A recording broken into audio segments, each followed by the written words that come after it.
हमारे मध्य आज के हमारे कार्यक्रम के मुख्य अतिथि राष्ट्रीय स्वयंसेवक संघ के सरसंघ चालक परम मोहन राव भागवत जी उपस्थित होने वाले हैं। उन वाद्य यंत्रों के साथ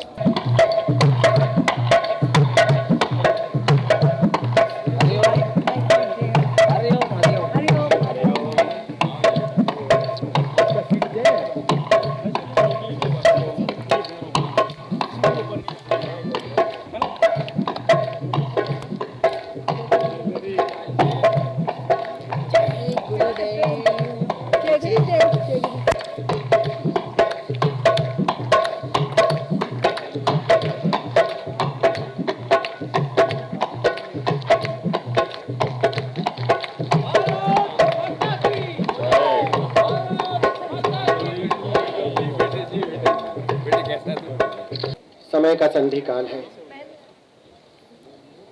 और इस समय हम सब गुरुदेव की इस तपस्थली पर एक अद्भुत वैभव चित्र के साक्षी बनने जा रहे हैं। दो विभूति मूर्ति राष्ट्रीय स्वयंसेवक संघ सरसंघ चालक परम पूज्य माननीय मोहन राव जी भागवत, हम सब इस आनंददायी क्षण के साक्षी बन रहे हैं। के साथ भारत के ज्ञान दर्शन के बृहस्पति बैठे हैं। मैं संस्था परिवार की ओर से बृहस्पति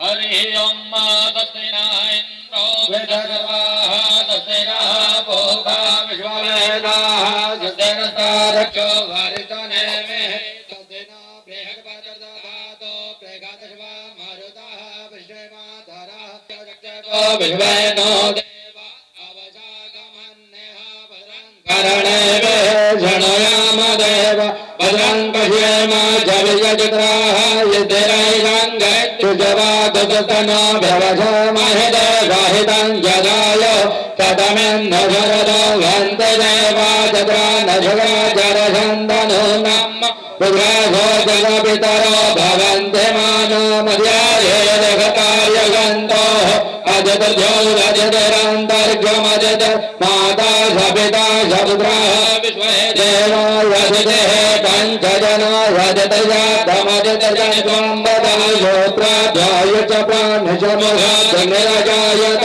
इदं हरेः प्रजननम्। मैं आग्रह करूंगा डॉक्टर नरेंद्र वीर मानी जी।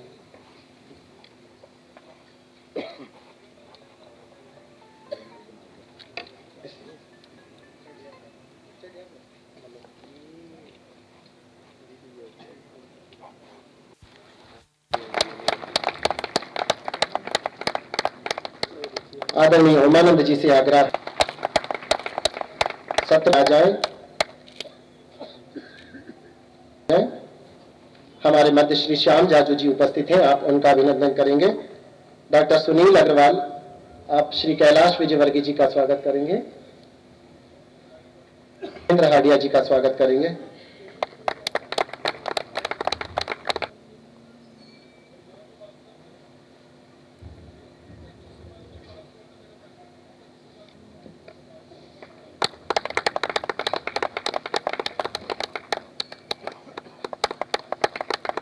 स्वाधंजय रोकड़े जी, Saraswati ji. I can dive deeper into the practice.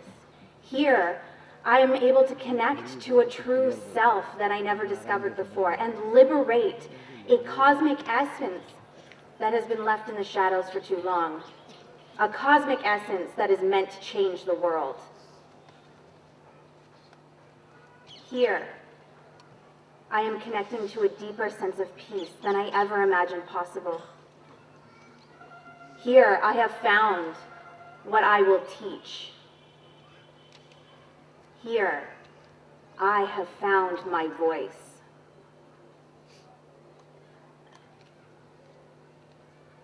I have found a connection and have been able to embody a pure and truthful essence that we all once knew so well when we were children. And with deepest love in my heart and gratitude, I want to say thank you to Guruji.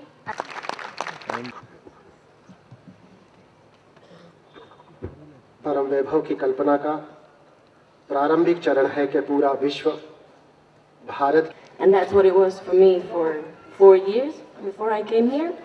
I've been practicing yoga for 4 years in different countries of Europe, and there wasn't one single teacher who would explain me what yoga really is.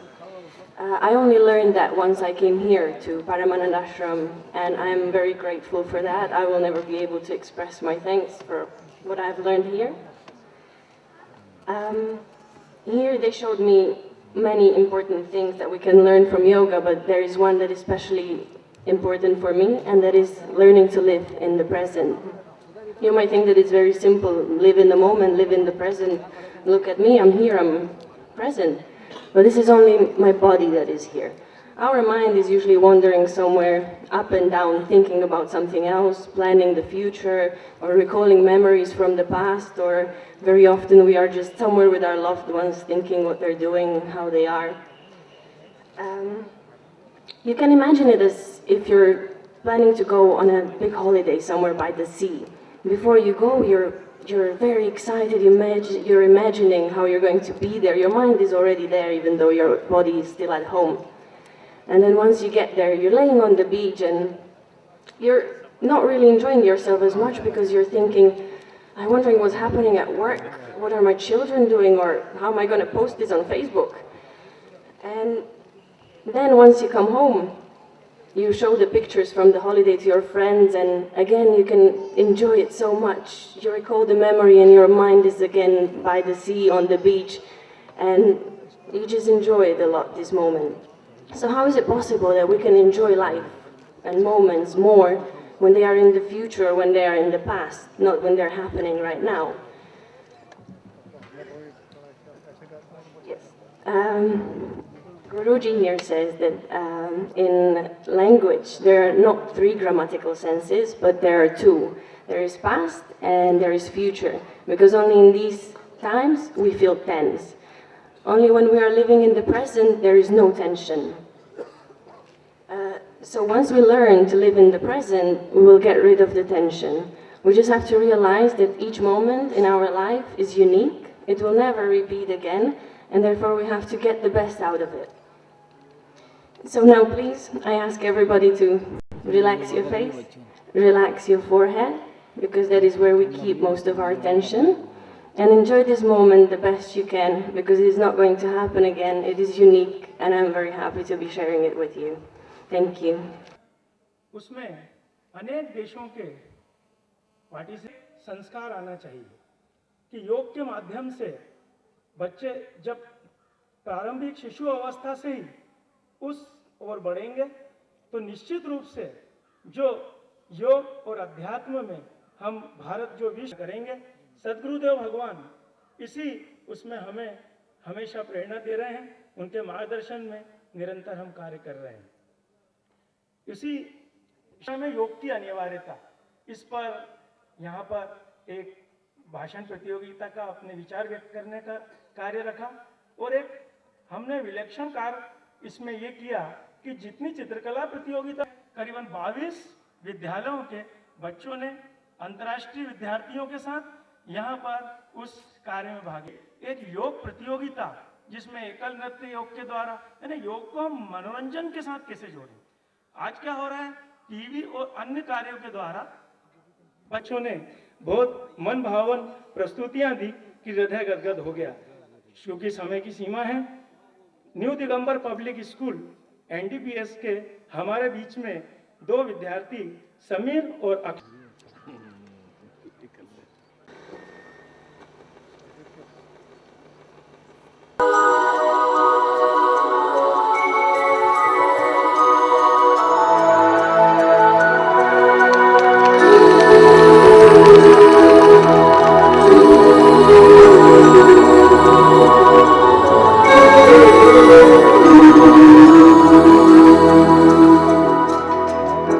देखो इन्हें ये है ओस की बूंदे, पत्तों की गोद में आसमां से कूदे, अंगड़ाई ले फिर करवट बदल कर, नाजुक से मोती हंस दे फिसल कर, खो न जाए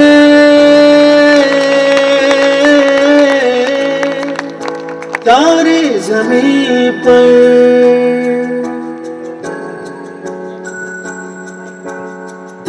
ये तो है सर्दी में धूप की किरणें, उतरे जो आंगन को सुनहरा सा करने, मन के अंधेरों को रोशन सा कर दे, ठिठुरती हथेली की रंगत बदल दे, खो न जाए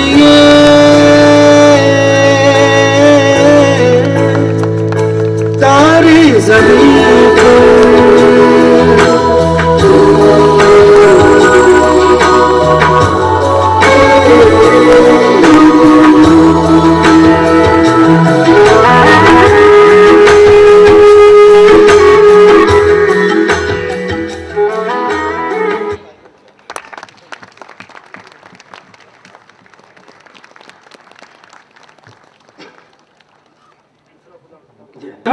वो कौन सा स्कूल है जिसे सबसे बड़ी ट्रॉफी प्राप्त हुई है? ये ट्रॉफी जो है साइंस ओलंपियाड फाउंडेशन की ओर से प्राप्त हुई है। वर्धन करेंगे, आप कृपया करके तालियों में कंजूसी ना करें, बच्चों में हमें बच्चा बनना है। जोरदार तालियां बजाएं एक बार सभी।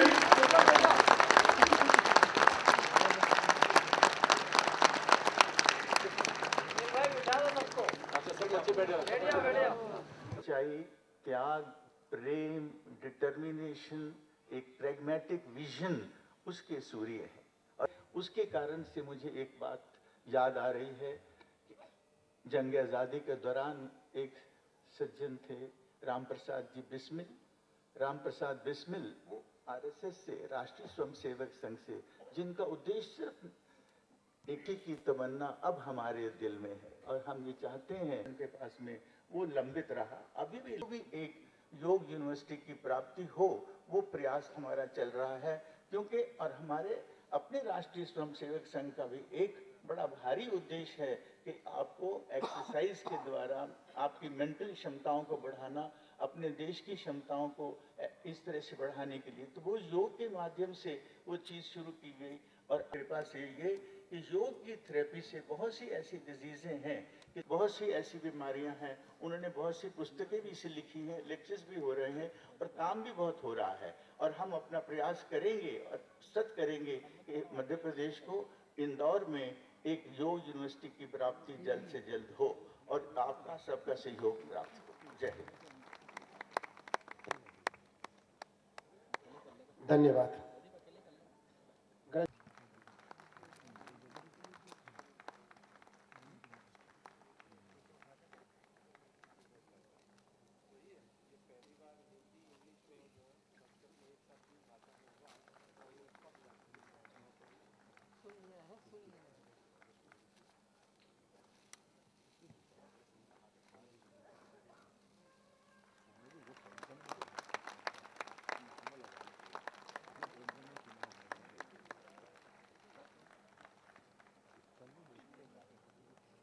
योग थेरेपी पे लिखे कुछ पुस्तिकाओं का विमोचन हुआ।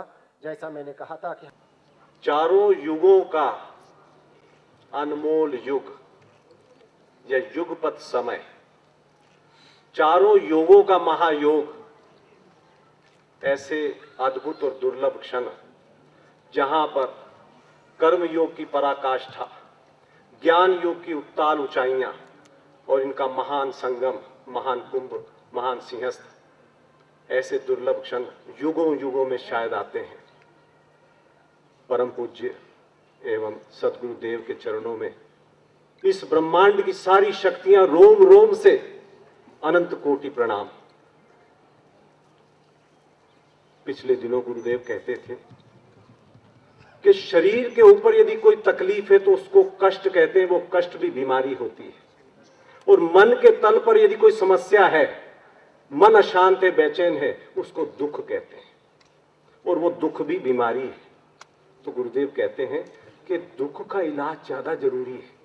शरीर का कष्ट तो दूर कर देते हैं हमारे डॉक्टर, लेकिन मन बेचैन है, मन अशांत है, मन दुखी है, स्ट्रेस है, डिप्रेस है, टेंस्ड है, एंग्जाइटी है, फियर है, डिप्रेशन है, इसका इलाज कहाँ होगा? यदि आप टेंशन में हैं और किसी डॉक्टर के पास जाते हैं, तो हमारे डॉक्टर वीपी बंसल साहब गोल्ड मेडलिस्ट यहाँ बैठे हैं, संस्था से जुड़े हैं, इन्होंने एक लिस्ट बनाकर दी। कहते टेंशन का इलाज हमारे डॉक्टरों के पास नहीं है। किसी भी डॉक्टर के पास जाओगे, बड़ी भारी फीस दोगे और ध्यान से उसका चेहरा देखना, ज्यादातर डॉक्टर्स टेंशन में मिलेंगे, क्योंकि उनके मेडिकल कॉलेज के अंदर यह पढ़ाया ही नहीं जाता कि मन से संबंधित समस्याओं को दूर कैसे किया जाए। मन के तल पर यदि आप बीमार हैं तो उस बीमारी को कैसे दूर करें, और मन क्या होता है उनको यही नहीं पता।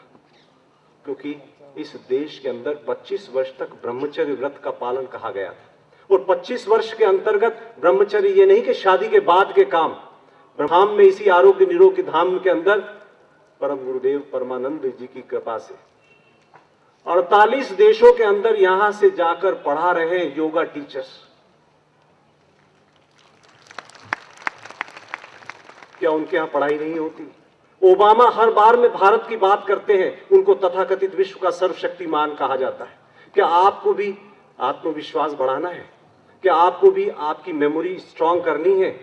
तो क्या दवाई लेंगे आप में से कई हैं, या यदि हमें कहूं कि कन के लिए यहाँ बैठे बैठे कुछ ही क्षणों में हम एक प्रयोग भी करते हैं, क्योंकि यह योगा थेरेपी का अपने आप में एक अनूठा hospital and research centre Madhya Pradesh को सौगात में प्रथम बार मिल रहा है। यह जो क्रिया है, यह हाकिनी मुद्रा है हमारे योग विज्ञान की, जो कि हमारा ओबामा हर बार हमारे ही भारतीयों से सीखा है। उसके मंत्रिमंडल में 50 से अधिक भारतीय मूल के हैं। थोड़ी देर के लिए आप इसमें बैठेंगे, आपका मन शांत होने लग जाएगा। आंख बंद करके सुबह और शाम सिर्फ 10 मिनट सुबह शाम करेंगे, आपकी एकाग्रता बढ़ेगी और साथ ही साथ मेमोरी भी शार्प होगी। इसीलिए उसकी मेमोरी और उसके कॉन्फिडेंस को आप देख सकते हैं। ओबामा आज दुनिया को रूल करने के ख्वाब देखता है, लेकिन वह योग उसके भीतर है। विश्व गुरु तभी बन सकते हैं यदि योग का आधार हो। जो भी हमारे देश के अंदर नुकसान हुआ क्योंकि हमने योग को भुला दिया। आप यदि सचमुच में योग्य हैं तो योग्य तभी हो सकते हैं कि यदि योग के साथ आपका एकाकार हुआ, योग के साथ एक हुए।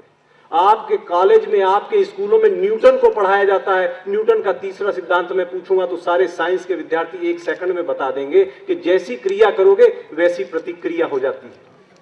लेकिन आपको पूछा जाए कि गीता का कौन सा सिद्धांत कि जैसे कर्म करोगे वैसा फल मिलेगा।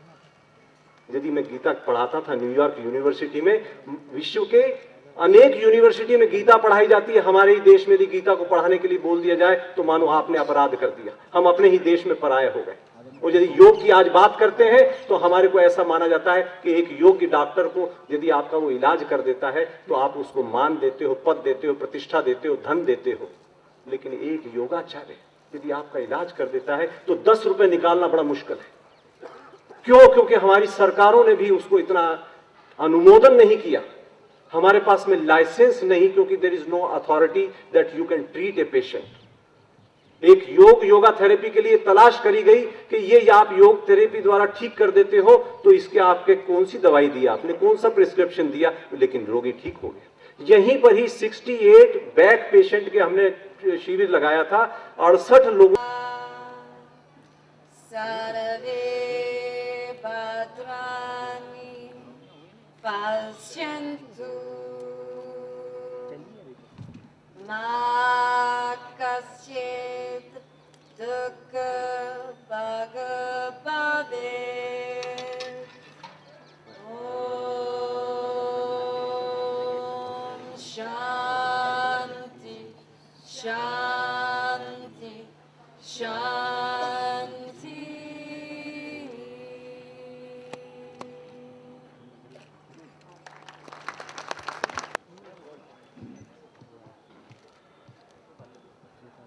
परम श्रद्धेय आचार्य महामंडलेश्वर स्वामी परमानंद जी महाराज, इसलिए ये पवित्र कार्य अपने भी हाथ में आया है, अपने भी हाथ में आया। इस कार्य के लिए जो मदद कर सकते हैं हम वो करनी चाहिए।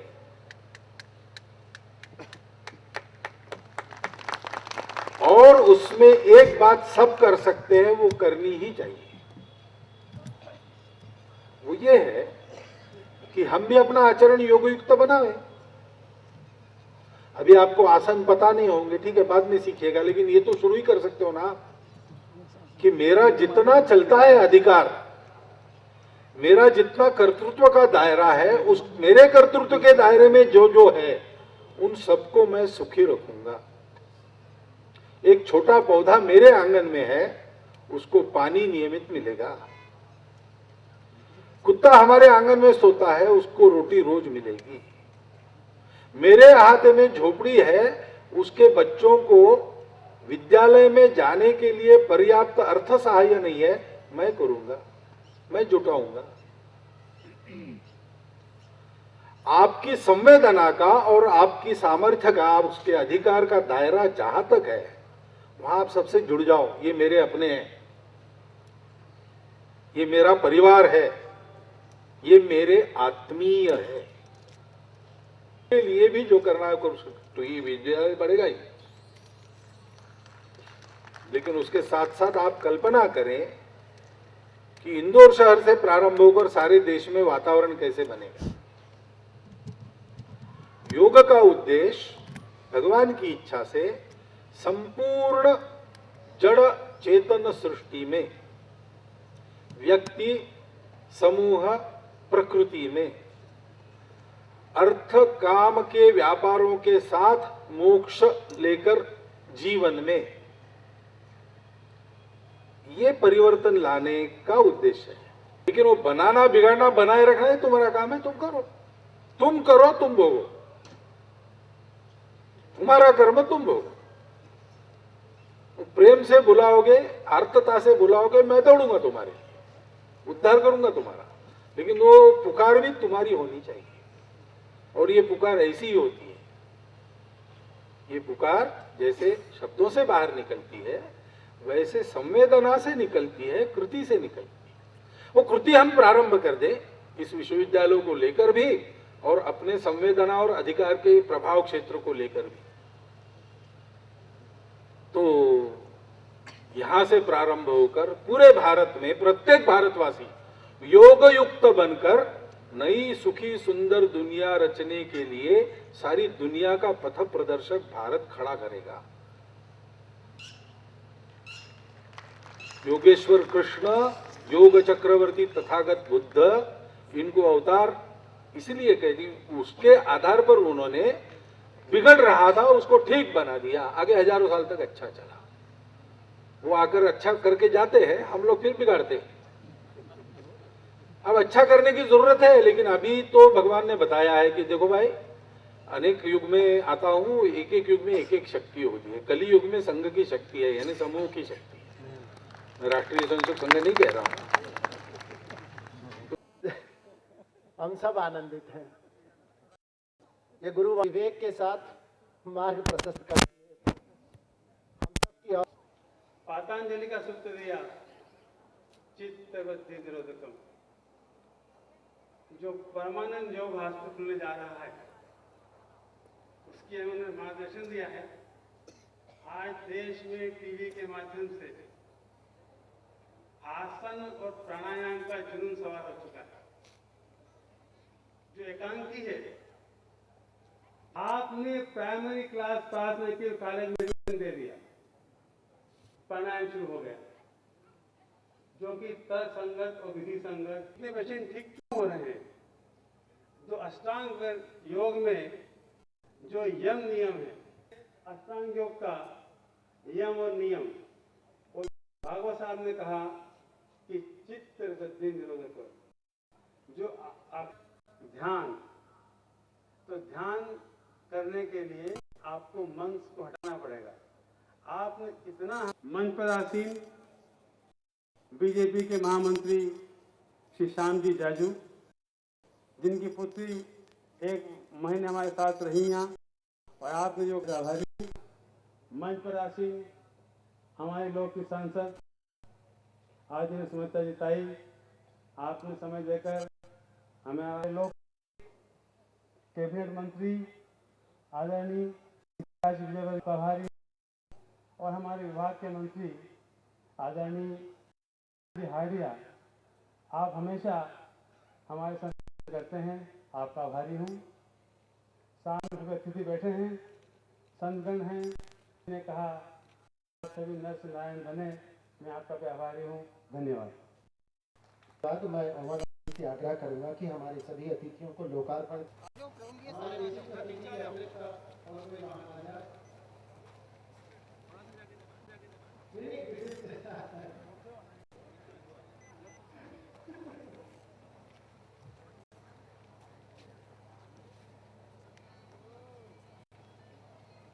सतगुरुदेव भगवान की जय।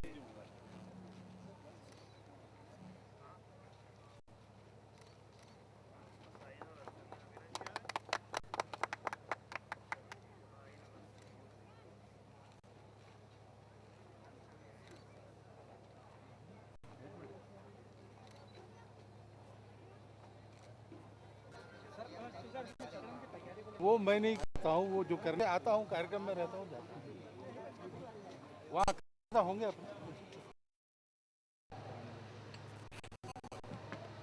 सरसंघ चालक जी से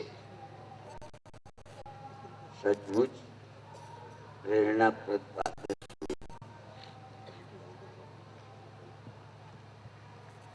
बहुत बार मुझे सभाओं में सुनने का अवसर मिला है,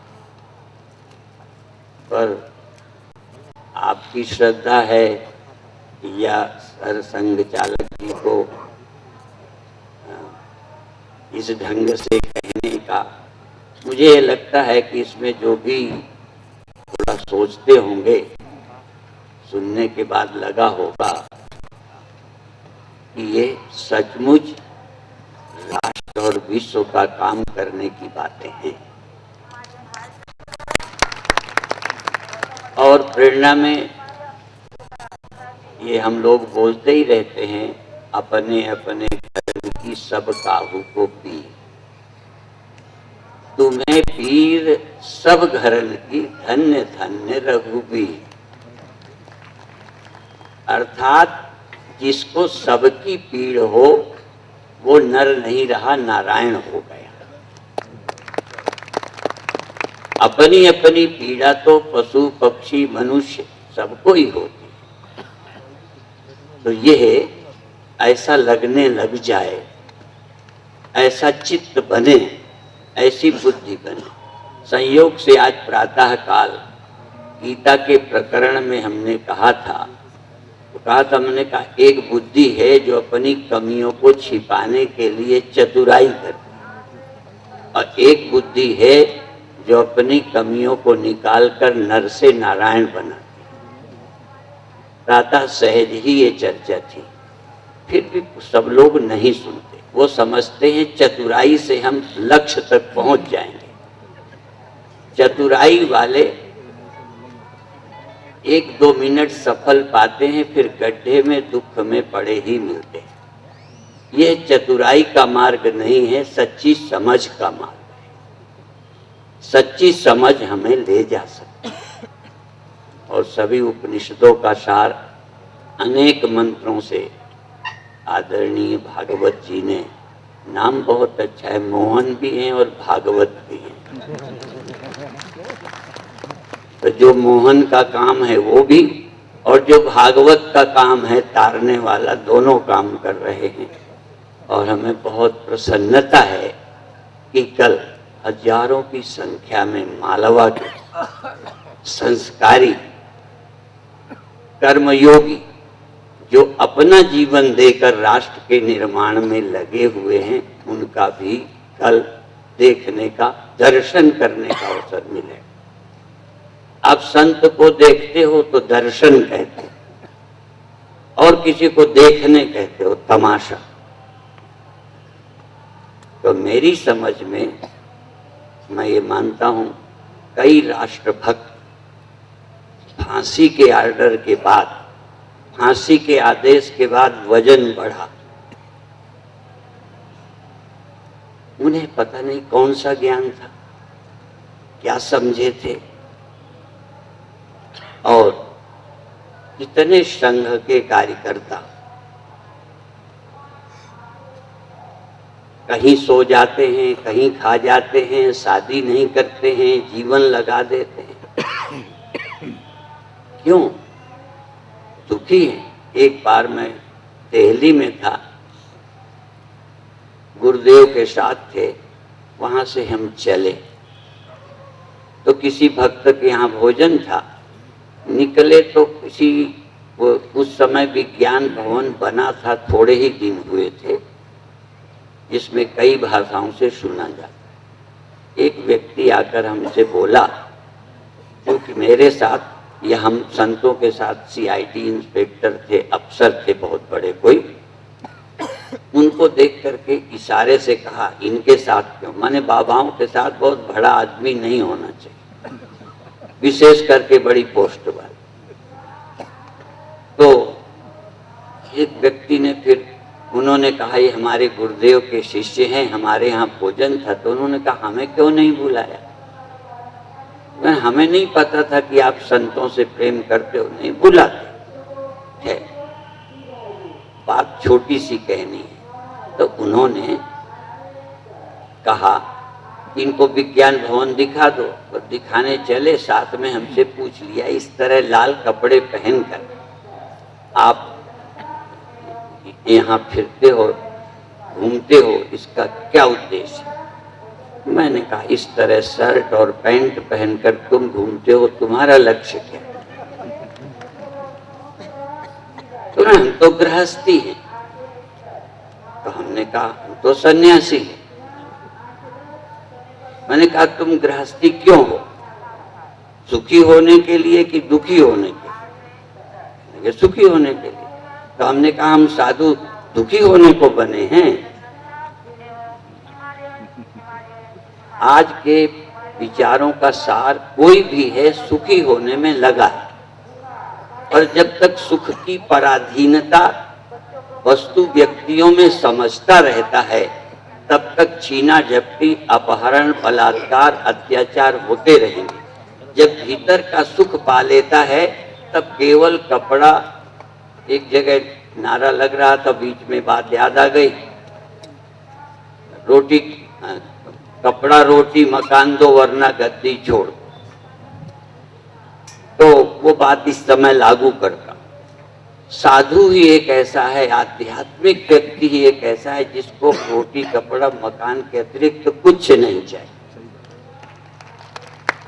बाकी तो इतना लोग चाहते हैं, नाम रोटी कपड़ा मांगते हैं, तो जाने किस प्रतिष्ठा में, अहंकार में, मान्यताओं में आगे जाने की दौड़ में मर रहे हैं और मार।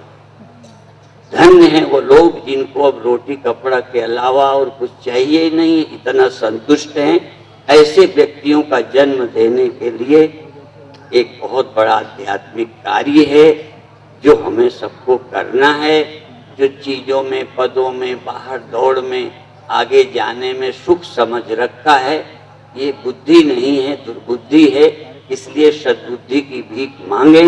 और गोस्वामी जी ने कहा है, तुलसीदास हरि गुरु करुणा बिन, विमल विवेक न होई, बिन विवेक संसार घोर निधि पार न आवे कोई। इसलिए अधिक नहीं कहना, इतना ही कहकर समाप्त करता हूँ। यद्यपि सभी बातें आ गई और हमने भागवत जी से इतना इशारा किया है कि कानूनी कोई दिक्कत ना की हो, कोई नया रास्ता। क्योंकि एक बार एक कहानी मुझे याद आ गई कि एक आदमी बहुत बहादुर था, बहुत बहादुर, और बड़े एरिया को भरोसा रहता था कि हमारी रक्षा करेगा। पर एक दिन वो सोया था, उसके सीने से चूहा निकल गया। तो वो चिल्लाया चिल्लाया जोर से, तो मोहल्ला इकट्ठा हो गया। क्या बात है? कहने लगे मेरे सीने से चूहा निकल गया। चूहा निकल गया तो तुम तो बड़े बहादुर औरों की रक्षा करते थे, तुम क्यों ऐसा घबरा क्यों गए? अरे कहने लगे चूहा निकला, इसके पीछे बिल्ली निकलेगी, इसके पीछे कुत्ता निकलेगा, इसके पीछे शेर निकलेगा, मेरी छाती सड़क बन जाए। तो यूनिवर्सिटी की मान्यता में कोई सड़क न बनने वाला मामला हो तो भागवत जी से निवेदन है कि वो करा। इतना ही कहकर मैं समाप्त